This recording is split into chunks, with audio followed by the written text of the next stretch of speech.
Hello children, welcome back to the next session of our software project management, that is lecture 2, which is based on COCOMO and activity identification approaches.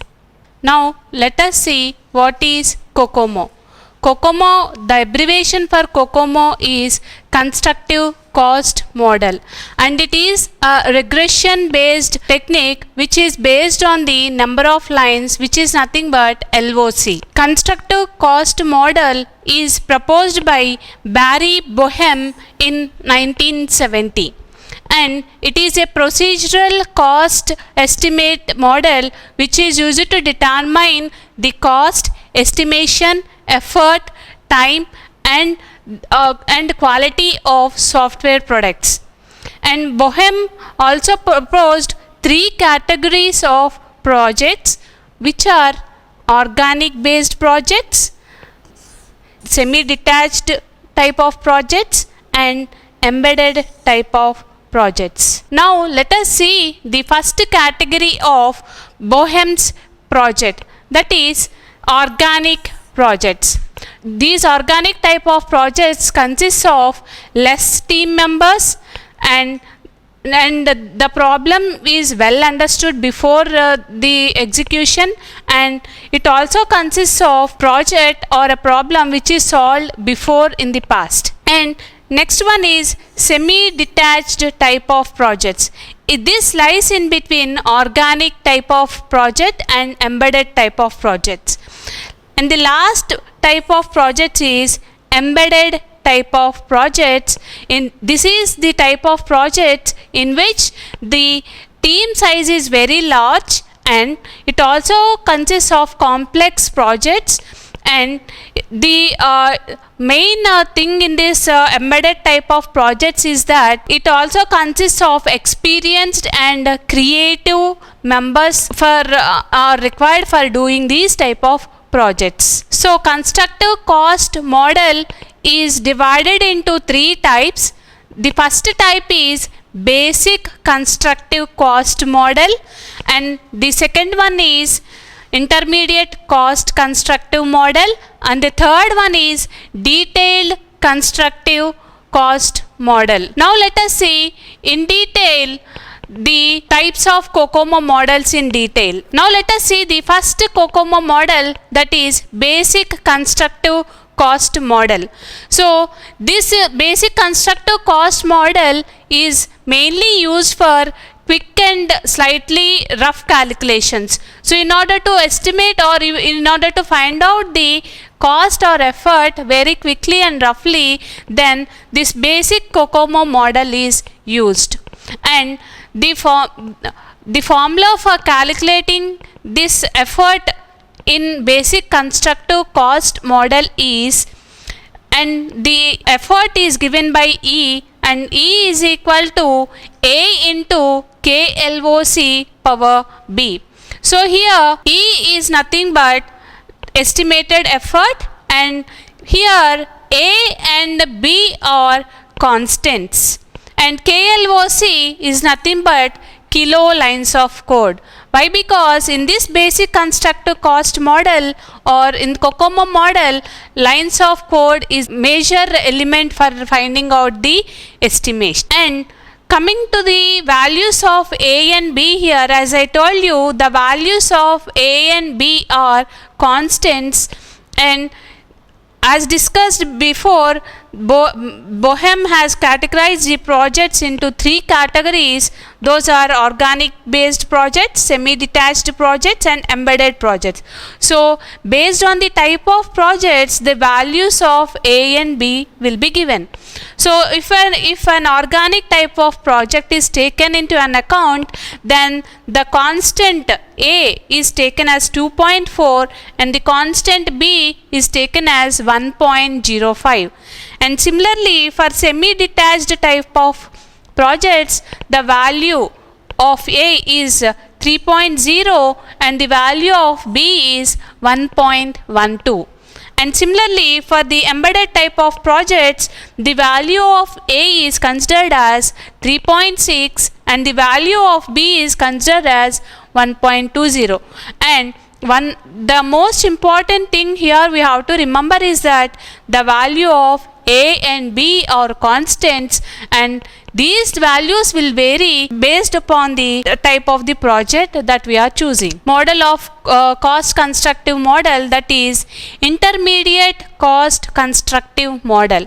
So this as like before, basic constructive model is based upon LOC, that is lines of code, and this not only this factor is essential for estimating the cost, but there are several other factors which are also responsible or which are needed for calculating the estimation. So there are some other features like reliability, capability, and experience are also required for calculating the software costs. So these factors are known as cost drivers. So intermediate COCOMO model not only makes use of lines of code, but it also makes use of some cost drivers for calculating the cost. So there are 15 such drivers for cost estimation in intermediate COCOMO model, that is intermediate cost constructive model. The project manager will rate these 15 factors on a scale of 3. So here E is the estimation effort is calculated by the formula E is equal to A into KLOC power B multiplied by EAF. So the formula for calculating the estimated effort in intermediate cost constructive model is E is equal to A into KLOC to the power of B multiplied by EAF. EAF is nothing but effort adjustment factor. So how we will get this effort adjustment factor is that, as we have discussed in the previous slide, that we have some cost drivers which are nothing but 15 factors. So these 15 factors will be given some values on a scale of 3 by the project manager, and those all will be multiplied together and we will get a value which we'll call it as effort adjustment factor. And here also the values of A and B are constants, and these A and B will vary depending upon the type of the project. That is, based on organic project, the value of A is given by 3.2 and the value of B is given by 1.05. And similarly, for semi-detached type of projects, the constant A is given by 3.0 and the value of B is given by 1.12. And similarly, embedded type of projects, the value of A is given by 2.8 and the value of B is given by 1.20. Last type of COCOMO model is detailed constructive cost model. So in this detailed constructive cost model, the whole software is divided into different modules, and then we will apply COCOMO in different modules to estimate the effort, and then we'll sum the effort. So there are 6 phases of detailed COCOMO, that is detailed constructive cost model. Those are planning and requirements, system design, detailed design, module code and test, integration and test, and cost constructive model.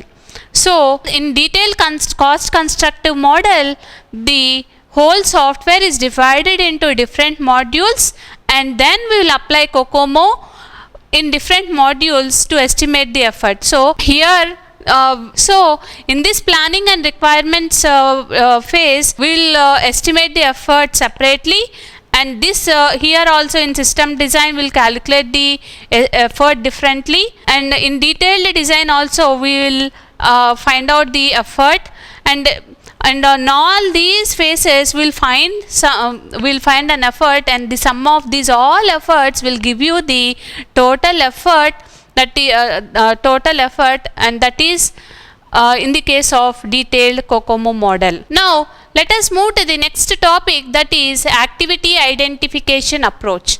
So there are three approaches to identify activities. So there are tasks that make. So now let us move to the next topic, that is activity identification approaches. So there are three approaches to identify activities or tasks that will make up a project. Those are activity based approach, product based approach, and hybrid approach. So these are the three types of activity identification approaches.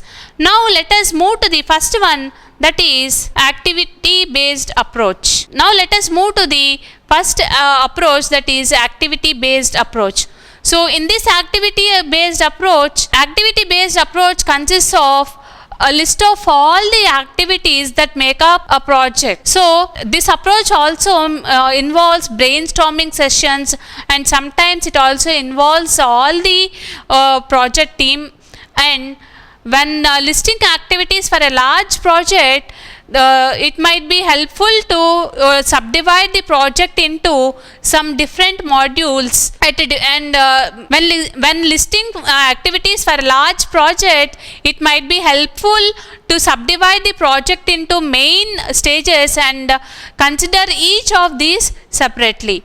And this process starts with the work breakdown structure, in which the whole project is divided into some modules. And here, so this process starts with the work breakdown structure, in which it identifies the main tasks required to complete a project and divides them into submodules. And it also divides those into low-level tasks.